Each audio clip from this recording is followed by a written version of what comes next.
kuha ka ng ng konting part ng buhok, ng hibla ng buhok po ha.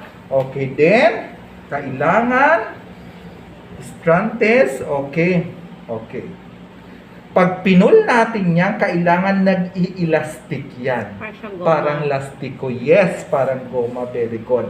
Pag ganun na siya, ibig sabihin, pak, laban na. Okay na. Pero kapag ginanya natin yan at lumalaban pa, you need to extend uli. Ibig sabihin, hindi pa nagdi-develop ang product. Okay, dito go. lang sa area na to or Kahit saan, ha? Pero pag nag-strands, hindi pa pwedeng isang beses lang. Dapat, kailangan yes, ito. ha? Hindi naman lahat, pero dapat magkaibang part. Kasi malay nyo, yung ibang part nag-develop, yung ibang part hindi na. Okay. Ha? Hindi po hila, ha? Elastic lang. Elastic. Sige. Try nyo. Go. Try nyo. Ito, Try nyo. Ha? Para alam nyo na.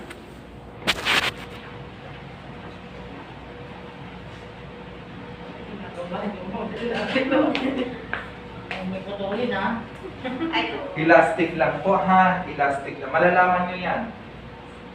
Yes, ha. Huwag sobrang dami, kailangan konti para magpuntaan mo pa man. Yan, good. Yan, good. Yan. Dahan-dahan. Yes, good. Yes, good. Yes, good. Sige ma, go, hila. Yes, good. Yes. Okay, go.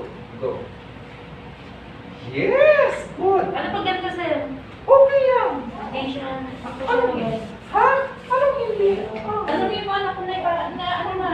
Kailangan yung ano yung... Pinag-aaral kasi. Ha, okay ha? So, ganun lang. Next, another, tandaan po natin ha, pag nag-comb tayo, number 1 ha, asa na po yung dalawa? Dito po ulit kayo. Ha, okay. Ha, pag nag-comb po tayo, di ba, nag-comb tayo, pag kinom natin yan, nag-control tayo ha, nag-control tayo, nag-control tayo, pag nag-comb tayo, pag may lumalabang pa dyan, pag may nag-i-es pa dyan, ibig sabihin you need to extend ulit. Nag-aaral po? Nag-i-es, ibig sabihin may kulot ka pang nakikita kasi hindi pa siya straight. Nakukuha niyo po. Pero kapag kinontrol niyo na siya, okay, nag-control kayo, nawala na kayong kulot na nakikita dyan, ibig sabihin okay na yan. Ha, that's the another technique kung kapag nagre-reband kayo. Okay, nakikita niyo po, straight na or hindi pa? Yes, di ba? Nakukuha niyo yun yung mga technique. Kasi pag suklay nyo, nag-spray kayo, spray at nag-contour kayo, pag suklay nyo, automatic, pag hindi pa po yan okay, may mga kulot-kulot pa kayong makikita dyan. May mga kulot-kulot. Pero pag okay na po siya, pag kinontour mo yan, okay na yan. Yes, very good. Katandaan nyo po ha, for hair rebanding, contour is very important. But for hair color, contour is not allowed. It's prohibited. Yes, di ba? So that's the technique. Okay, magkaiba ang mga technique niya. Okay. Supply tayo may nakikita pa kayong kulot, may nakikita pa kayo, wala. And then, pag hindi kayo sure sa ganito, elastic. Okay? Strand test. Ang tawag ko dyan, strand test. Ha? Tandaan nyo yan, ha? Strand test. Diba? Para siyang goma na pull in, down, pull in.